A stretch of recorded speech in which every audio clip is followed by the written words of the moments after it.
Bismillahirrahmanirrahim. Assalamualaikum warahmatullahi wabarakatuh.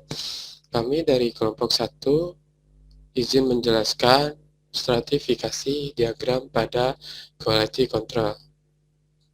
Kami dari kelompok 1 yang beranggotakan M. Farid Budi Prakoso, saya sendiri Agung Tristian, yang terakhir yaitu Yogi Anes. Berikut outline yang akan kelompok kami sampaikan. Yang pertama yaitu definisi, yang kedua manfaat dan fungsi, yang ketiga jenis-jenis diagram stratifikasi, yang keempat cara membuat diagram stratifikasi, yang kelima yaitu cara interpretasi, yang keenam contoh penerapan. Nah, definisi stratifikasi diagram yaitu stratifikasi diambil dari kata Latin yaitu strati yang diartikan yaitu tingkatan. Nah, di mana secara umumnya stratifikasi adalah suatu proses untuk mengurai atau memilah-milah sejumlah elemen data atau sampel ke dalam kelompok yang lebih terperinci sehingga akan memudahkan suatu permasalahan untuk diselesaikan atau dipecahkan.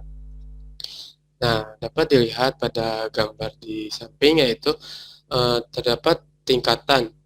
Tingkatan 1 yaitu kelas atas, yang kedua kelas menengah, dan yang terakhir yaitu kelas bawah.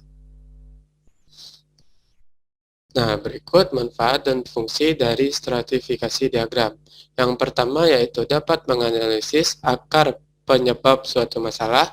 Yang kedua yaitu identifikasi dan kendali masalah yang terjadi atau ada. Yang ketiga, membantu dalam pengurangan kesalahan dalam teknik sampling. Yang keempat yaitu data dapat berupa plot dalam representasi grafis untuk pemahaman yang lebih baik lagi. Yang terakhir yaitu metode stratifikasi ini dapat diterapkan di sebuah bidang, baik itu manufaktur, layanan, dan lain-lain. Baik, selanjutnya saya akan menjelaskan tentang jenis diagram stratifikasi atau stratification. Yang pertama, di dalam pembuatan metode stratifikasi tersebut, banyak hasil dari metode yang bisa kita jadikan menjadi suatu alat untuk melihat data secara mudah. Yaitu yang pertama adalah sebuah bentuk diagram Cartesius.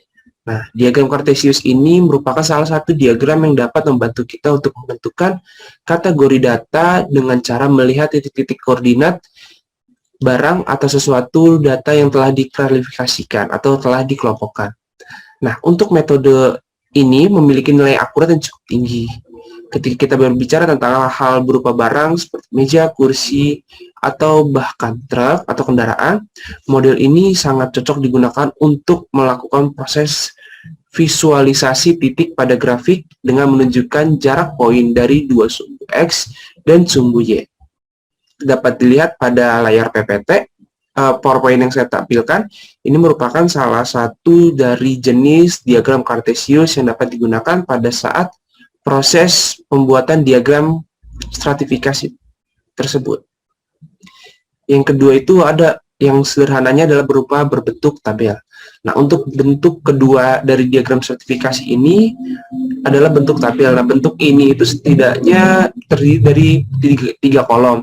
Namun bisa juga lebih tergantung dengan kebutuhan kita. Nah, contohnya itu ada di layar yang telah saya share screen ini. Nah, untuk kolom pertama ini dapat dilihat pada contoh tabel yang saya buat, yaitu merupakan kode yang menunjukkan jenis kerusakan. Kolom kedua menunjukkan keterangan atau jenis kondisi kerusakan. Dan yang ketiga merupakan petunjuk jumlah kerusakan untuk jenis pada masing-masing kondisi yang telah ditemukan pada saat proses pemeriksaan. Dan tabel ini dapat ditambah lagi sesuai dengan kebutuhan dan fungsinya masing-masing. Selanjutnya adalah langkah-langkah pembuatan stratifikasi. Yang pertama, ya betul, adalah tujuan. Bagaimana cara kita membuat tujuan dari stratifikasi, pelaksanaan stratifikasi ini dapat memberikan manfaat yang sangat berguna bagi perusahaan. Di mana tujuan ini merupakan salah satu cara atau metode untuk mendapatkan suatu permasalahan atau menyelesaikan atau menyederhanakan sebuah permasalahan yang ada. Yang kedua yaitu menentukan variabel atau kriteria yang dikelompokkan. Kita harus melihat juga dari perusahaan tersebut apa saja yang dikelompokkan dan seperti apa kriterianya yang dapat dibuat seperti tabel yang tadi telah saya sampaikan sebelumnya.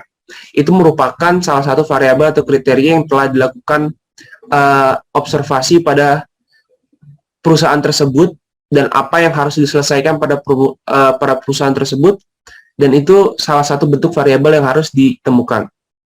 Nah, jika perlu juga dapat dibuat sebuah kelompok atau subkelompok. Nah, itu untuk mempermudah pada saat proses menemukan solusi dan kendala-kendala pada saat proses stratifikasinya. Yang keempat yaitu memasukkan beberapa faktor-faktor ke dalam kelompoknya ataupun subkelompok yang sesuai. Nah, ini salah satu yang bagian yang sangat penting, yaitu melihat dari segala sudut pandang untuk melihat faktor-faktor yang diperlukan yang harus diselesaikan pada saat proses ratifikasi tersebut. Yang kelima adalah membuat tabel atau diagram. Nah, untuk jenis diagramnya itu ada Pareto diagram atau scatter diagram. Dapat dilihat jenis dari kedua diagram ini pada layar yang telah saya presentasikan. Baik, di sini saya Farid akan menjelaskan beberapa poin terhadap stratifikasi diagram.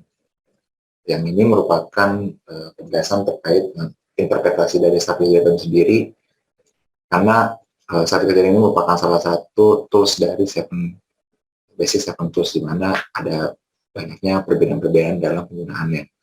Nah, untuk stratifikasi diagram ini, dia itu digunakan untuk mengidentifikasi faktor-faktor apa saja atau faktor-faktor penyebab apa saja pada suatu permasalahan yang dapat menyebabkan permasalahan tersebut terjadi.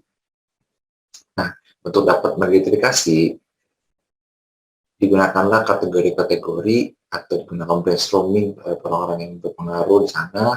Kemudian juga kita lihat analisa apa saja yang akan mempengaruhi atau yang sering terjadi pada suatu permasalahan, seperti penyebabnya, atau siapa, atau kapan. Dan juga nanti akan ditambahkan data berupa frekuensi seberapa sering hal tersebut terjadi. Kemudian, untuk membuat stratifikasi diagram, yang pertama itu kita tentukan dulu tujuan dari pelaksanaan stratifikasi.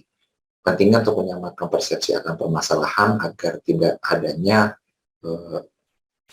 terlalu luas dalam berpendapat ketika mengajukan variabel-variabel atau kategori ataupun kuantitas yang akan disebutkan pada saat brainstorming. Kemudian kita tentukan variabel-variabel atau kriteria yang akan ditentukan. Nah, setelah diutarakan, setelah kita brainstorming, kita tentukan pilih apa saja yang paling relate atau apa saja yang paling berhubungan dengan permasalahan yang sering terjadi. Kemudian bisa juga kita berkelompok atau subkelompok, dan juga nanti kita masukkan faktor-faktor ke dalam kelompok-kelompok dan subkelompok sesuai. Misalkan ada dari yang bertanggung jawab, nah apa saja nih, siapa saja yang bertanggung jawab, ataupun